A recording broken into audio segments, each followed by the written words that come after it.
প্রিয় দর্শক, আপনাদের সবাইকে স্বাগত জানিয়ে শুরু করছি চ্যানেল জেটের নিয়মিত আয়োজন জেট ফোকাস। আপনাদের সাথে আছি আমি মিজানুর রহমান। দর্শক, আপনারা জানেন আমরা আমাদের এই অনুষ্ঠানে দিনের নানা আলোচিত খবর নিয়ে একজন অতিথির উপস্থিতিতে ব্যাখ্যা বিশ্লেষণ করে থাকি। তো আজকে আমাদের সাথে স্টুডিওতে অতিথি হিসেবে উপস্থিত রয়েছেন রাজনীতি বিশ্লেষক ডক্টর রাকিব আল হাসান। রাকিব, আপনাকে স্বাগত। ধন্যবাদ আমাকে আমন্ত্রণ জানানোর জন্য।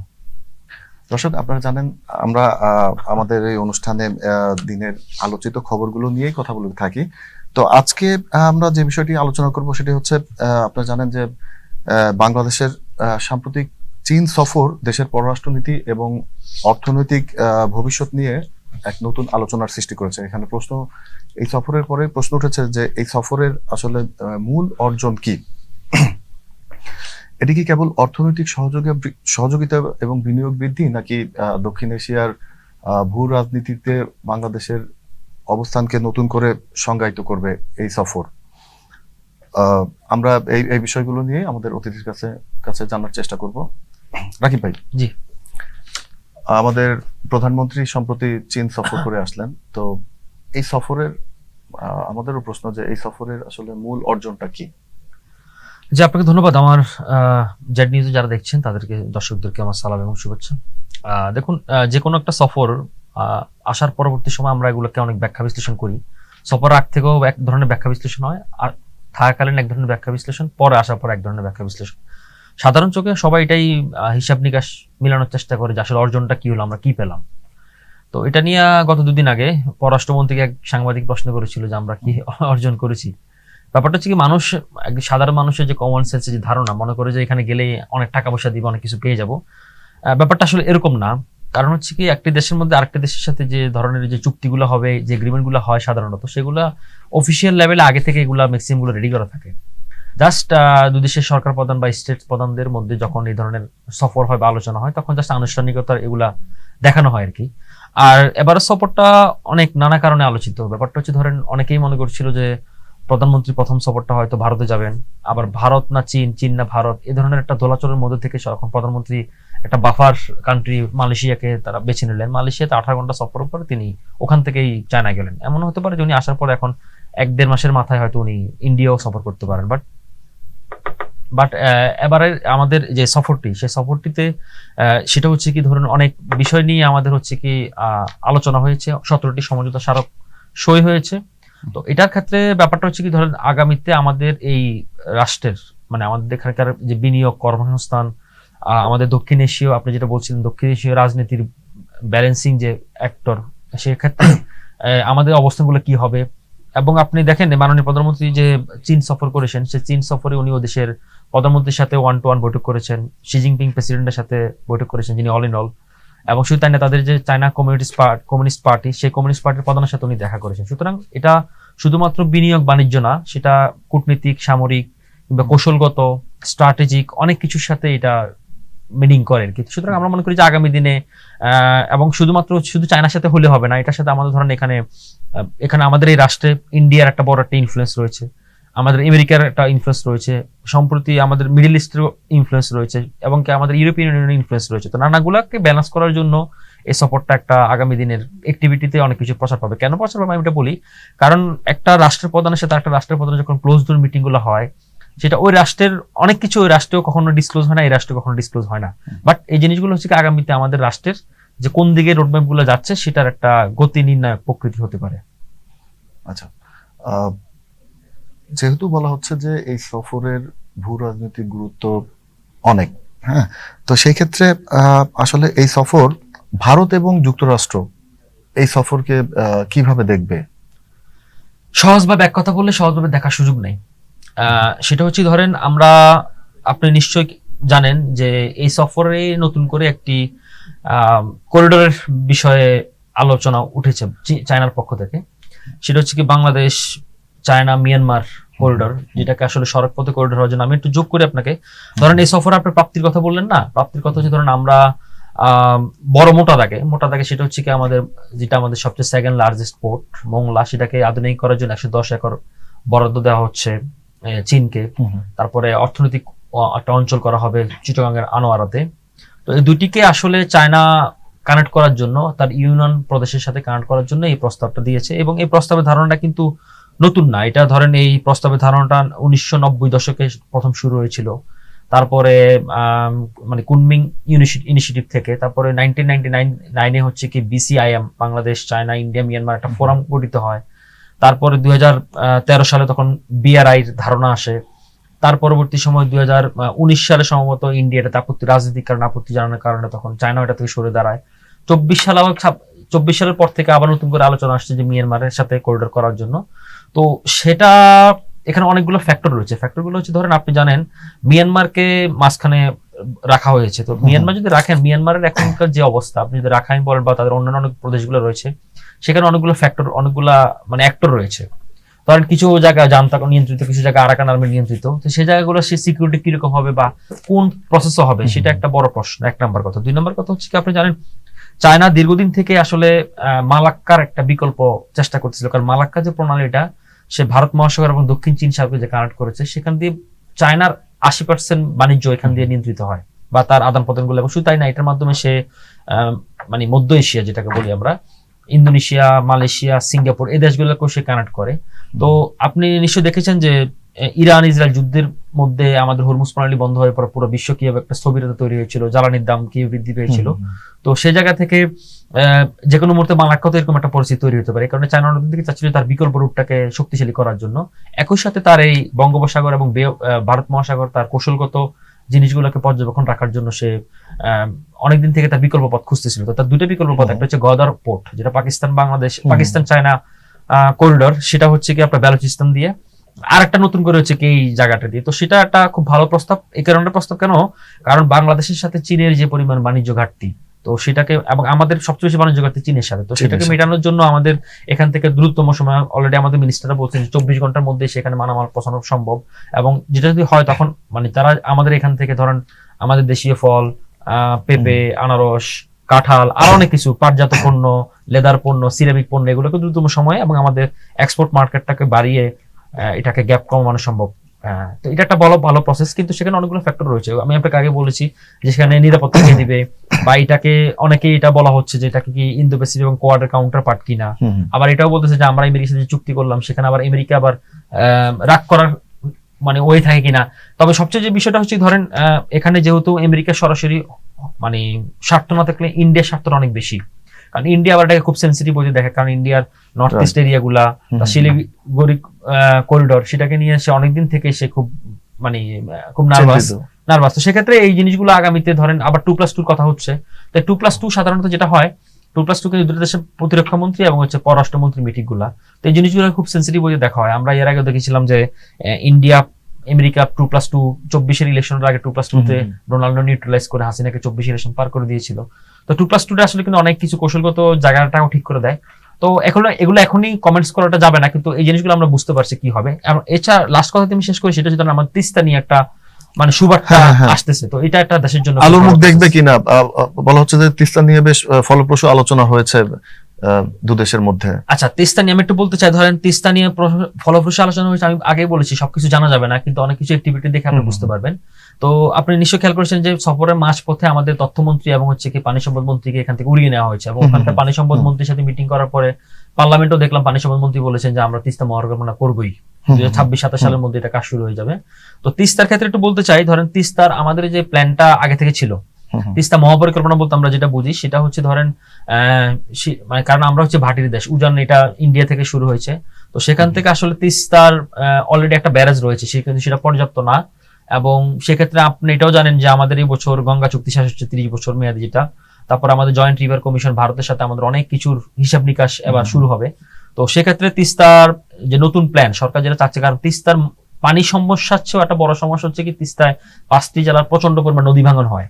তো তিস্তার আবার যে আপনার যে প্রসেসটা করা হচ্ছে এবারে, তো সেক্ষেত্রে আমরা যেটা বলতে চাই সেটা হচ্ছে কি ধরেন তিস্তার ক্ষেত্রে যে তিস্তাকে নতুন করে খনন এবং হচ্ছে কি 10 মিটার গভীরতা বাড়ানো এবং নতুন করে খাল খননের সাথে যে সরকারের যে মানে প্ল্যান 108 কিলোমিটার খান, তো সেক্ষেত্রে যে ধরেন এটাকে পানি রিজার্ভ করার জন্য এবং শুষ্ক মৌসুমে পানি রাখার জন্য, শুষ্ক মৌসুমে নদী চলাচলের ব্যবস্থা করার জন্য, তো এটা আমি মনে করি যে আমাদের নদীগুলোকে বাঁচাবে। তবে একই সাথে এটা মাথায় রাখতে হবে, কারণ এটা একটা ওয়ান ওয়ে। কারণ হচ্ছে কি, এটা আপনি যদি পানি পর্যাপ্ত পরিমাণ না আসে, সেক্ষেত্রে ধরেন এটা আবার নতুন করে সংকট তৈরি করতে পারে। সেক্ষেত্রে আমি মনে করি যে ভারতের সাথে যে আগামীতে আলোচনাগুলো যে হবে, সেটা সবকিছু ব্যালেন্স করে করবে। এবং আমি মনে করি সবকিছু ব্যালেন্স করার জন্য আন্তর্জাতিক পানি, জাতিসংঘের যে পানি চুক্তি আইন, সেই পানি চুক্তি আইন অনুযায়ী যদি সরকার যদি সেই প্রসেসে আগায়, তাহলে আমরা মনে করি যে আমরা একটা ব্যালেন্সিং একটা থাকতে পারবো। আচ্ছা, নিশ্চয়ই। রাকিব ভাই, সফর নিয়ে, চীন সফর নিয়ে যেহেতু আলোচনা হচ্ছে, এখানে আরেকটা প্রশ্ন আমি করতে চাই যে এই সফরের সবচেয়ে বড় ঝুঁকি বা সবচেয়ে বড় সুযোগ কি হতে পারে বাংলাদেশের জন্য? আচ্ছা, আমি অলরেডি সবকিছু কভার করে ফেলেছি। আমি একটু আরেকটা জিনিস একটু যোগ করি। সেখানে ধরেন চায়নার পক্ষ থেকে যেটা বলা হয়েছে যে ধরেন চায়না বাংলাদেশ কম্প্রিহেনসিভ স্ট্র্যাটেজিক যে কোঅপারেশন পার্টনারশিপ যেটা ছিল, সেটাকে চায়না আবার নতুন করে দেখতেছে যে নিউ এরা China Bangladesh community shared future যে প্রকল্পটা, এটা শুধু চায়না পাকিস্তানের সাথেই করেছে। তো বাংলাদেশের সাথে চায়নার যে বিআরআই প্রকল্প বা চায়নার যে এই দক্ষিণ এশীয় যে রাজনীতি, সেটাকে চায়না 3 ভাগে দেখে। একটা ভাগ হচ্ছে কি ধরেন পাকিস্তানের সাথে সরাসরি শেয়ার্ড ফিউচার, সেকেন্ড লেয়ার হচ্ছে কি ধরেন বাংলাদেশ, নেপাল, ভুটান, শ্রীলঙ্কা, এই 4টা দেশকে সেভাবে দেখে যে ভারসাম্য এবং হচ্ছে কি একটা পার্টনারশিপ বা উইন সিচুয়েশন। আর একটা হচ্ছে ধরেন প্রতিরোধ এবং ভারসাম্য, সেটা হচ্ছে ইন্ডিয়ার সাথে। তো শেয়ার ফিউচার যদি হয় তাহলে বাংলাদেশ সেকেন্ড কান্ট্রি হবে, কিন্তু বাংলাদেশের এখানে অনেক সুযোগটা রয়েছে, কারণ আমাদের যে ভৌগোলিক যে অবস্থান এবং ভূরাজনৈতিক যে অবস্থান, সেই জায়গা থেকে ধরেন বাংলাদেশ বেটার পজিশনে রয়েছে পাকিস্তান থেকে। এটা একটা ভালো জিনিস। আরেকটা জিনিস হচ্ছে ধরেন আমাদের কিন্তু যে অর্থনৈতিক জোনে, সেই অর্থনৈতিক জোনে কিন্তু আমাদের অনেক বিনিয়োগের সুযোগ অলরেডি প্রাইম মিনিস্টারও বলেছেন, সরকারের পক্ষ থেকে বলা হচ্ছে। সুতরাং আমাদের একটা বিনিয়োগের সম্ভাবনা রয়েছে। এবং আপনার এটা মাথায় রাখতে হবে যে আমাদের আসলে সবচেয়ে বেশি এখানে আমাদের যে ইনফ্রাস্ট্রাকচার যে বিনিয়োগ হয়, আমাদের মেট্রো রেল বলেন, টানেল বলেন, এলিভেটেড অ্যাক্সেসওয়ে বলেন, পায়রা বিদ্যুৎ কেন্দ্র বলেন, বন্দর বলেন, সবকিছুই আসলে চায়নার ইনভেস্টমেন্টটাই বেশি। তো চায়নার ইনভেস্টমেন্টটা এখানে আসার সরাসরি লিকুইড ফ্লো মানিটা বাড়ার একটা বড় সুযোগ রয়েছে, এক নম্বর কথা। তারপরে সেকেন্ড কথা হচ্ছে ধরেন আমাদের যেহেতু আমরা এখন একটা ইকোনমিক ক্রাইসিস রয়েছে, তো সেই ক্রাইসিসটা ম্যাট আপ করার জন্য এবং সরকারের যে বড় বড় মেগা প্রকল্পগুলোকে হাত দেওয়ার জন্য এবং এগুলোকে যেগুলো চলমান রয়েছে সেগুলোকে চলমান রাখার জন্য এটা একটা বড় ভূমিকা রাখতে পারে, এক নম্বর কথা। সেকেন্ড কথা হচ্ছে ধরেন আমাদের যে ঝুঁকির জায়গাটা হচ্ছে ধরেন চায়নার ক্ষেত্রে ধরেন আমরা যেহেতু এই গভর্নমেন্টকে বলা হয় যে প্রো আমেরিকান মাইন্ডসেট, এবং আমরা ইন্দো প্যাসিফিক এবং কোয়াডের একটা কৌশলগত পার্টনার বলতে পারেন এবং বে অফ বেঙ্গল কেন্দ্রিক। তো সেক্ষেত্রে ধরেন অনেক কিছু আসলে ইমব্যালেন্স হতে পারে, 2+2 একটা ইমব্যালেন্স হতে পারে। তারপর আপনার ধরেন আপনার এখানে ওখানে আপনি বলছেন যে ওয়ান চায়না ওয়ান নীতি তাইওয়ানের ক্ষেত্রে, তো সেক্ষেত্রে আবার এটা আমেরিকা কি চোখে দেখে, আবার এই তিস্তার মহাপরিকল্পনাটা আবার ইন্ডিয়া এটা কতটুকু রিজিড থাকে, রেসিস্টেন্ট থাকে।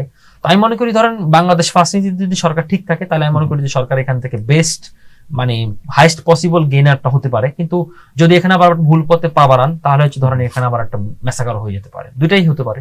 কিন্তু আমরা এখন পর্যন্ত আশাবাদী থাকতে চাই। আচ্ছা, সবকিছু মিলিয়ে কি বলা যায় যে বাংলাদেশ এই সফরের পরে তাদের কূটনৈতিক অবস্থান বদলাচ্ছে, এ ধরনের কথা আমরা বলতে পারি কিনা? না, কূটনৈতিক অবস্থান বদলাচ্ছে না, এটা তো বাংলাদেশ সরকার তো শুরুর দিকে আসা পরে বলেছে যে বাংলাদেশ ফার্স্ট নীতি সরকার আগাবে, এবং আমরা এটা একটা ভালো দিক যে ধরেন সরকার আগে আমরা যেটা দেখতাম যে একটা ওয়ান লেন্সে সবকিছু হতো। ধরেন আপনি যে দেশের সাথে চুক্তি করেন না কেন, যে দেশের সাথে এগ্রিমেন্ট করেন না কেন, আগে ইন্ডিয়ার পারমিশন ছাড়া হবে না বা ইন্ডিয়ার আপত্তি ছাড়া হবে না। হ্যাঁ, তো সেই সবকিছু ঠিক করে দিত। তো এই ক্ষেত্রে সরকার আপনি দেখেন, এই সরকারকে বলা হচ্ছে যে আমি আগে বলছি প্রো আমেরিকান, অবশ্য কিন্তু আপনি দেখেন প্রো আমেরিকান থাকা সত্ত্বেও এই সরকারের পররাষ্ট্র উপদেষ্টা তিনি রাশিয়া সফর করেছেন, তিনি চীন সফর করেছেন, তারপর হচ্ছে কি আপনার এই এখন ইন্ডিয়ার সামনে হয়তো যাবেন। তারপর আমরা জাতিসংঘের স্থায়ী কমিটির অধিবেশনে সভাপতি নির্বাচিত হয়েছে। তো অনেক অর্জন কিন্তু রয়েছে এবং সরকার কিন্তু এগুলোকে মানে পিপল ম্যান্ডেটটাকে খুব জরুরি দিচ্ছে। এবং আমি আরেকটা জিনিস যদি শেষ করি, একটা মিসিং ইনফরমেশন আপনার হয়তো কোথাও আসে নাই। ধরেন সরকার মাননীয় প্রধানমন্ত্রী চীন থেকে আসার পরে কালকে মনে সম্ভবত উনি কোনো নোটিশ ছাড়া স্পার্স হতে চলে গেছে আমাদের মহাকাশ। এখানে একটা ইন্টারেস্টিং আলাপ আছে।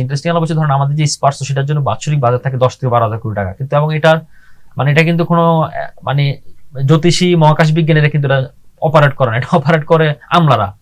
তো মাননীয় প্রধানমন্ত্রী এখানে যে একটা কর্মসংস্থান তৈরি হতে পারে, এবং ওদের সাথে চীনের সাথে আমাদের শুধু তাই না, ইলেকট্রিক ভেহিকল বলেন, আমাদের আইটি সফটওয়্যার, এআই সবকিছু যে একটা ঢেলে সাজানোর ব্যাপার স্যাপার রয়েছে। তো প্রাইম মিনিস্টার এই জিনিসগুলোকে আলোকপাত করতেছেন।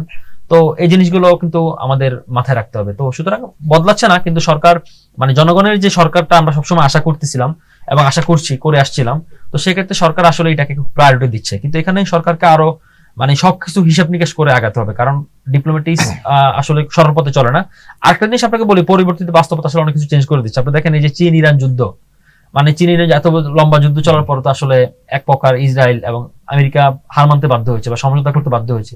সেক্ষেত্রে আসলে এখানে মানে ইরানের সাথে যে আমেরিকার একটা সম্পর্ক তৈরি হচ্ছে, তো এখানে আসলে বিশ্বের অনেক ভূরাজনৈতিক প্রেক্ষাপটে কিন্তু চেঞ্জ করে দিচ্ছে। সুতরাং আপনার মানে হাওয়ার সাথে আপনাকে নিজেকে বদল করতে হবে। সুতরাং এটা আমার মনে করতেছি যে সরকার বুঝতেছে, সরকার আসলে পরনীতি মানে কূটনীতিটা পররাষ্ট্রনীতিটা চেঞ্জ করতেছে না, কিন্তু সেটাকে সে অ্যাডাপ্টেশন প্রক্রিয়ায় সে আগাচ্ছে আর কি।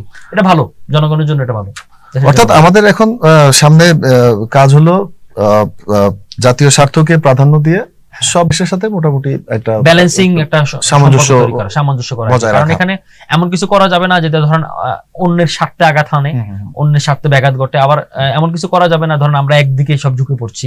তো আমাদের আসলে সবার সাথে একটা উইন সিচুয়েশন রাখতে হবে, কারণ আমাদের মানবিক মর্যাদা, সাম্য এবং হচ্ছে কি পারস্পরিক মিউচুয়াল রেসপেক্টের জায়গাটা মেনটেন করে। কারণ আমরা মানে আমরা আপনার সাথে চুক্তি করে আসলাম কিন্তু আপনাকে পানি দিলেন না। আমরা যেটা দেখলাম তিস্তার ক্ষেত্রে, গঙ্গার ক্ষেত্রে দেখলাম যে সেখানে বলা হচ্ছিল যে 1997 সালে যে আইনের অনুযায়ী 96 সালে যে চুক্তি হয়েছিল সেখানে বলা হয়েছিল যে 75,000 কিউসেক যদি পানি আসে তাহলে আমাকে 35,000 দিবেন, বাকি 40,000 আপনি দিবেন, 70,000 নিচে নামলে তখন ইকুয়ালিক্যাল হবে। কিন্তু আমরা সেটা দেখিনি। আবার আপনার এখানে গজলডোবা যে এটা ব্যারেজটা, সেটাকে আপনি দেখেন পানি খুলে দেয় এবং তারা এখানে ফারাক্কা ব্যারেজ করে তারা তখন নদীর গতিমুখ চেঞ্জ করে দেয়, আমাদের অনেকগুলো নদী মরে যাচ্ছে।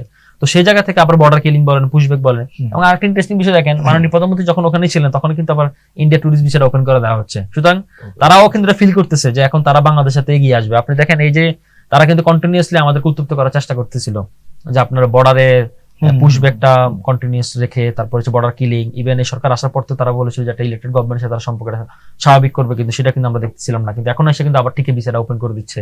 হ্যাঁ, তো সুতরাং আমরা মনে করি যে আমরা যদি আমাদের জায়গা ঠিক থাকি তাহলে বাকিরাও সে লাইনে আসতে বাধ্য হবে। এটা সরকার খুব ভালোভাবে আগাচ্ছে। আচ্ছা, এবার আমরা একটু ভিন্ন প্রসঙ্গে যাই। সেটা হচ্ছে আজকে থেকে শুরু হচ্ছে 5 কোটি বৃক্ষরোপণের জাতীয় অভিযান ওয়ান চাইল্ড ওয়ান ট্রি। অর্থাৎ দেশের প্রায় প্রতিটি শিশুর জন্য একটি করে গাছ। হ্যাঁ, অর্থাৎ দেশের প্রায় 19,000 শিক্ষা প্রতিষ্ঠানে আজকে এই কার্যক্রম শুরু হবে এবং দুপুর 2টায় আমাদের মাননীয় প্রধানমন্ত্রী এই কর্মসূচির উদ্বোধন করবেন। তো জলবায়ু পরিবর্তনের নেতিবাচক প্রভাব রোধে এই কর্মসূচি কতটা ভূমিকা রাখবে বলে আপনি মনে করছেন? দেখুন, এই সরকার কিন্তু শুধুমাত্র যে ফ্যামিলি কার্ড, হেলথ কার্ড বলেন, কৃষক কার্ড বলেন, এর বাইরেও কিন্তু সরকার কিন্তু তার যে ইশতেহার বলেন, তার 31 দফা বলেন, এর আগে 27 দফা বলেন, সেখানে কিন্তু জলবায়ুকে সে একটা প্রায়োরিটি দিয়েছিল। এবং আপনি জানেন আমরা কিন্তু জলবায়ুর একটা রিস্ক জোনে সবসময় রয়েছে। আমাদের যে বন্যা, খরা, ঘূর্ণিঝড়, সুনামি সবকিছু মিলিয়ে, ভূমিকম্প সবকিছু মিলে আমরা একটা খুব, এবং আমাদের যেতে পারবেন তাপমাত্রা বাড়ছে। তো সেই জায়গা থেকে আমরা কিন্তু একটা খুব অনেক জায়গা থেকে একটা ঝুঁকিপূর্ণ জায়গা রয়েছে। তো সরকার এবং আমরা এই জায়গাটাতে কিন্তু সরকার ফোকাস করতেছে, এবং সরকারের যে বৃক্ষরোপণ কর্মসূচি বলেন, খাল খনন কর্মসূচি বলেন, এগুলো কিন্তু এটার আওতাভুক্ত। এবং বলা হয়েছে যে 5 বছরে দেশব্যাপী 25 কোটি বৃক্ষরোপণ। 25 কোটি, আমি 25 কোটি বাদ দিলাম, যদি ধরেন সরকার 5 কোটি হয় বা 10 কোটি হয়, এটাই মোর দেন এনাফ। হ্যাঁ, তো সেক্ষেত্রে ধরেন শুধুমাত্র এটা কিন্তু একটা ভালো উদ্যোগ। এবং আপনি যেটা বলছেন যে ওয়ান চাইল্ড ওয়ান ট্রি, প্রতিটি শিক্ষা প্রতিষ্ঠানে গাছ লাগানোর প্রক্রিয়া বা যে প্রসেসটা শুরু হওয়া, এটা শুধু প্রসেসটা শুরু করলে হবে না, এটাকে সাস্টেনেবল করতে হবে। কারণ আমরা এর আগে দেখেছিলাম যে আমাদের যখন হাই রোডের মাঝখানে যে ডিভাইডার, সেই ডিভাইডে গাছ লাগানো হয় কিন্তু সেগুলোকে যত্ন নেওয়া হয় না। হ্যাঁ, তো আমরা মনে করি যে ধরেন প্রতিটি গাছ লাগালেই হবে না, মানে এগুলোকে প্রপার কেয়ারিং করা বা প্রপার মনিটরিং করা। হ্যাঁ, তো সেটাও কিন্তু সরকারকে আলোকপাত করতে হবে। এবং আমাদের শুধু তাই না, আমাদের কিন্তু আপনি যদি ওয়ার্ল্ড ব্যাংক বলেন বা বিশ্বের নানা ধরনের ফান্ড কিন্তু আমাদের জলবায়ু কেন্দ্রিক রয়েছে। তো সরকার, আমি মনে করি সরকার সেগুলোকে কিন্তু খুব ভালোভাবে ক্যাশ করতে পারবে এবং সেগুলোকে যদি আলোকপাত করে আমাদের জলবায়ু, এবং শুধু তাই না, আমাদের ব্লু ইকোনমি এবং আমাদের জলবায়ু কেন্দ্রিক যে আমাদের ইকোনমি বা আমাদের যে ইনফ্রাস্ট্রাকচার যে অবস্থা, আমাদের যদি বলেন নদী ভাঙন, আমি আগেই বললাম নদী ভাঙন, ইভেন আমাদের যে দক্ষিণাঞ্চলে যে পানির লবণাক্ততা, তো সবকিছু মিলে সরকার এগুলোকে ব্যালেন্স করবে এবং সেখানে মানুষের যে মানে স্বাস্থ্যের যে প্রভাব, জনস্বাস্থ্যের যে প্রভাব, সেগুলোকে সরকার গুরুত্ব হিসেবে দেখবে। এবং এই বিষয়টাকে সরকার আলোকপাত করে আমি মনে করি যে সরকার একটা হলিস্টিক অ্যাপ্রোচে সরকার আগাবে, তাহলে আমি মনে করি এটা বেটার হয়। আচ্ছা, আমাদের মাননীয় প্রধানমন্ত্রী সংসদের বাজেট অধিবেশনে যোগ দিয়ে আজকে একটি কথা বলেছেন, সেটা হচ্ছে অতীতের দিকে না তাকিয়ে সামনে এগোতে চাই। হ্যাঁ, এটা তো খুব সুন্দর একটা কথা বলেছেন। দেখুন, আমরা 5 আগস্টের পরবর্তী সময় রাজনৈতিক সৌহার্দ্য নিশ্চয়ই উনি ওটা মিন করেছেন। হ্যাঁ, সেটাই মিন করেছেন। তো আমরা আসলে 5 আগস্টের পরও এটা দেখতে পাচ্ছিলাম যে ধরেন দুই পক্ষ সব পক্ষ থেকে শুধু কাদা ছোড়াছুড়ি রাজনীতি, কে কাকে কিভাবে ঘায়ল করবে, কে কিভাবে মানে ছোট করবে, কে কিভাবে, মানে এই জাতীয় জিনিসটা থেকে আসলে আমরা বেরিয়ে আসতে চাই আর কি। ধরেন অতীত নিয়ে ঠিক আছে, আপনি অতীতকে লালন করবেন, স্পিরিটটাকে ধারণ করবেন, কিন্তু সেটাকে মাইকে আওয়াজ দেওয়ার মতো না, হাসিনা আওয়ামী লীগের মতো না যে প্রতিবেলা 3 বেলা আপনাকে মুক্তিযুদ্ধের বয়ান, মুক্তিযুদ্ধের চেতনা গুলায় গুলায় খাওয়াবে আর সবকিছু হালাল করবে। আবার এখন একটা পক্ষ আমরা দেখতেছিলাম যে জুলাই মানে সবকিছু জুলাই কেন্দ্রিক, হ্যাঁ, আপনার কিছু না হলে জুলাই স্পিরিট আপনি প্রতারণা করতেছেন, জুলাইয়ের সাথে গাদ্দারি করতেছেন, যারা বলে তারা কিন্তু এটা করে। তো সেক্ষেত্রে আমরা মনে করি ধরেন স্পিরিটটা আপনার লালন করবেন জিনিসটা, এটা তো স্পিরিচুয়াল, তাই না? তো সেক্ষেত্রে আমরা মনে করি যে অতীতের বাইরে ওই মাননীয় প্রধানমন্ত্রী একটা সুন্দর কথা বলেছেন, পুরো লাইনটা এরকম যে আমরা অতীত নিয়ে কথা বলি কিন্তু ভবিষ্যৎ নিয়ে আমরা কথা বললে মানুষ ভবিষ্যতের কথা শুনতে চায়। স্বাভাবিক, ধরেন আপনার যে মানুষটার যে রিক্সাওয়ালা এখানে আন্দোলন এসেছিল, সে তো চায় যে তার বাচ্চাদেরকে একটু ভালো পুষ্টিকর খাবার দিবে, Right. বা খাওয়ারটা নিশ্চয়তা দিবে, বা তার যে ছেলেটা স্কুল কলেজে পড়তেছে সেও চায় যে তার একটা চাকরি ব্যবস্থা হবে। তো সেই প্রত্যেকে কিন্তু এখন সে আলোকিত সকালে স্বপ্ন দেখে, আলোকিত ভোরের স্বপ্ন দেখে। হ্যাঁ, তো সেক্ষেত্রে আমরা মনে করি সেটা থেকে আগানো উচিত। আর 56 বছরে আমরা তো ধরেন 55-56 বছর দেশের বয়স, সেই বয়স হিসেব করলে তো আপনার ধরেন আমরা তো সেই একটা বড় জায়গায় দাঁড়াতে পারিনি। আপনি ধরেন সিঙ্গাপুরের কথা চিন্তা করেন, আমাদের সমসাময়িক দেশগুলা, সিঙ্গাপুর ছিল একসময় মাঝি পড়লে, এখন সিঙ্গাপুর পুরা এই অঞ্চলের পুরা একটা ট্রানজিট হাব হিসেবে সেটাকে নিয়ন্ত্রণ করে। চলে গেছে সিঙ্গাপুরে, মালয়েশিয়ার কথাই বলেন না আপনি কেন। তো সে জায়গা থেকে ইভেন শুধু তাই না, আমাদের কাছাকাছি দেশ যেটা বলেন ভিয়েতনামের কথা বলেন, ভিয়েতনাম আছে কোন জায়গায়, আমরা কোন জায়গায়। তো সে মনে করি যে আমাদের সেই অর্থনৈতিক সমৃদ্ধি, আমাদের সেই কূটনৈতিক জায়গা, আমাদের সেই অপরচুনিটি রয়েছে। আমাদের 20 কোটি মানুষ পৃথিবীতে, বলা হয় যে পৃথিবীর অনেক দেশ আছে যারা মানুষের কারণে অনেক কিছু করতে পারে না, মানে যে আপনার হিউম্যান রিসোর্স। তো সে জায়গা থেকে আমরা মনে করি যে ধরেন আমাদের অনেক অপরচুনিটি রয়েছে। তো আমরা যদি এই সময়টা আমরা ঘুরে না দাঁড়াই তাহলে কিন্তু আমরা আরো পিছিয়ে যাবো। 56 বছর আমরা অনেক বছর পিছিয়ে গেছি, কিন্তু আমরা মনে করি যে এই 24-এর পরবর্তী সময় আমাদের সবাইকে শিক্ষাটা দেওয়া উচিত। অন্তত রাজনীতি যারা করে, রাজনীতি যারা ভাবে, রাজনীতি যারা নিয়ন্ত্রণ করে, তাদের এই ফিলিংসটা হওয়া উচিত যে আমরা আর পিছনে ফিরতে চাই না, আমরা আবার সামনে অগ্রসর হতে চাই। মাননীয় প্রধানমন্ত্রী এই বার্তাটা দিয়েছেন এবং আমি মনে করি এই বার্তাটা শুধুমাত্র বিরোধী দল না, ওনার যারা দলীয় যারা এমপি মন্ত্রী আছে সবার মধ্যে বার্তাটা যাবে। কারণ আমরা এটা লক্ষ্য করতেছি, মাননীয় প্রধানমন্ত্রী অনেক পরিবর্তনের আশা দেখাচ্ছেন, অনেক স্বপ্ন দেখাচ্ছেন, কিন্তু সেই স্বপ্নের বার্তাটা ওনার দলের অনেকের কাছে পৌঁছাচ্ছে না। আবার আমাদের আরেকটি বিষয়, সেটা হচ্ছে যে আমাদের এবারের 2026-27 অর্থ বছরের যে বাজেট ঘোষণা করা হয়েছে, প্রস্তাবিত বাজেট, সেই বাজেটে কিন্তু একটা বিষয় জোর দেওয়া হয়েছে। আমাদের অর্থমন্ত্রীও বলেছেন যে দ্রব্যমূল্য নিয়ন্ত্রণ এবং কর্মসংস্থান সৃষ্টিকে অগ্রাধিকার দেওয়া হয়েছে এবারের এই বাজেটের পরিকল্পনায়। তো আমরা কি এটাকে বাস্তবায়ন কি আমরা দেখবো কিনা? বাস্তবায়ন দেখতে হবে, নাহলে কিন্তু সরকারের এই বাজেটটা ফেল করতে পারে। কেন বলে আপনাকে, কারণ 9,38,000 কোটি টাকার বিশালটা বাজেট, সরকার নিজেই বলছে যে এখানে এত 3 লাখ কোটি টাকার সামথিং এখানে হচ্ছে কি গাজের বাড়তি রয়েছে, এটা সরকার নিজের কথাই, তো এটা আরো বাড়তে পারে। আর একটা কথা হচ্ছে ধরেন আপনার বিভিন্ন ক্ষেত্রে সরকারকে দেখলাম যে দ্রব্যমূল্যের দাম কমাচ্ছে, তারপর হচ্ছে কি আপনার নিত্য প্রয়োজনীয় জিনিসপত্রের দাম কমাচ্ছে বাজেটেই, তারপরে ওষুধের দাম কমাচ্ছে, তারপরে হার্টের রিং বলেন, ডায়ালিসিসের কিট বলেন, অনেক কিছুই দাম কমাচ্ছে। কিন্তু ব্যাপারটা হচ্ছে ধরেন দাম কমালে হবে না, আপনি যদি ধরেন সিন্ডিকেটটা যদি নিয়ন্ত্রণ না করে তাহলে দাম বেড়ে যাবে। তো সেক্ষেত্রে আমরা মনে করি ধরেন সিন্ডিকেটটাও নিয়ন্ত্রণ থাকবে, দামও নিয়ন্ত্রণ থাকবে, এবং যারা উৎপাদক কৃষক তারা ন্যায্য মূল্যটা পাবে। কারণ এটা যদি না হয় তাহলে কিন্তু মানুষের ভোগান্তিটা বেড়ে যাবে। এটা আপনার মাথায় রাখতে হবে। কিন্তু সরকার কিন্তু পে স্কেল বাড়াচ্ছে, পে স্কেল বাড়াচ্ছে, এবং সরকার কিন্তু মুদ্রাস্ফীতি এবং মূল্যস্ফীতি দুটাই কিন্তু সরকার নিয়ন্ত্রণ করতে পারছে না, আশানুরূপ প্রতিশ্রুতি দিয়েছে। তো সেটা যদি না করতে পারেন, আপনার ব্যালেন্স না করতে পারেন, তাহলে কিন্তু আপনার বাজারটা ফেলিয়ার হতে পারে, একটা দিক। সেকেন্ড দিক হচ্ছে কি আপনার ধরেন একই সাথে আপনার কর্মসংস্থানের যে পরিমাণ ঘাটতি, আমাদের কর্মসংস্থানের যে পরিমাণ অভাব, যদিও চীনের ক্ষেত্রে কিন্তু এটা তো টাইম লাগবে, কিন্তু আমাদের কর্মসংস্থানের ক্ষেত্রে সরকারকে 3টা প্রসেস আগানো উচিত। একটা হচ্ছে ধরেন ইমিডিয়েট, একটা মিড টার্ম, একটা লং টার্ম। তো সেক্ষেত্রে আমরা মনে করি সরকার যদি আগায় তাহলে সরকার সফল হবে। কিন্তু এটার জন্য আরেকটা বড় নিয়ামক হচ্ছে কি সরকার সুশাসন এবং হচ্ছে দুর্নীতি প্রতিরোধ করা। তো সেটা যদি সরকার করতে পারে তাহলে আমরা মনে করি যে সরকার 60-70% সফল হবে। 100% সফল কোনো সরকারই হয় না, কিন্তু আমরা যদি মনে করি যে সরকার তার প্রতিশ্রুতি বলেন, তার ইশতেহার বলেন, এবং তার যে এজেন্ডা সবকিছু মিলে যদি সরকার তার 60-70% ফিল আপ করতে পারে, তাহলে আমরা সরকারকে জনগণ হিসেবে জনগণের জায়গা থেকে সরকারকে সফল করবো। ধন্যবাদ ডক্টর রাকিব। আমাদের শেষ করতে হবে, আমাদের সময় শেষ হয়ে গেছে। আপনাকে ধন্যবাদ আমাদের সাথে, ধন্যবাদ আমাকে আমন্ত্রণ জানানোর জন্য। দর্শক, আজ শেষ করতে হচ্ছে। আগামী পর্বে আবার নতুন কোনো বিষয় এবং নতুন কোনো অতিথির সাথে আবার কথা হবে। সে পর্যন্ত সবাই ভালো থাকুন, সুস্থ থাকুন। আল্লাহ হাফেজ।